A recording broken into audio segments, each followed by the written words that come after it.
সুদমুক্ত ঋণসহ বাংলাদেশকে ৪ ধরনের সহযোগিতা করতে চীন সম্মত হয়েছে বলে জানিয়েছেন পররাষ্ট্রমন্ত্রী ডক্টর হাসান মাহমুদ। তিনি বলেন, বাংলাদেশকে অনুদান, সুদমুক্ত ঋণ, রেয়াতি ঋণ এবং বাণিজ্যিক ঋণ এই ৪ খাতে সহযোগিতা করবে চীন।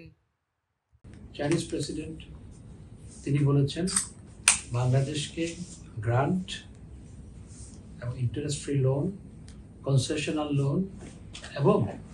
কমার্শিয়াল লোন এই ৪ খাতেই চায়না সহযোগিতা করবে এবং সেজন্য টেকনিক্যাল কমিটি, দুই দেশের টেকনিক্যাল কমিটি যৌথভাবে কাজ করবে এবং খুব সহসা চায়না থেকে টেকনিক্যাল কমিটি এই জন্য বাংলাদেশও যাবে। মাননীয় প্রধানমন্ত্রী চায়নার যে অভূতপূর্ব উন্নয়ন গত কয়েক দেশের থেকে সংঘটিত হয়েছে সেজন্য এবং সেটি যে আমাদের সোর্স অফ ইন্সপিরেশন, আমাদের উন্নয়নশীল দেশের জন্য,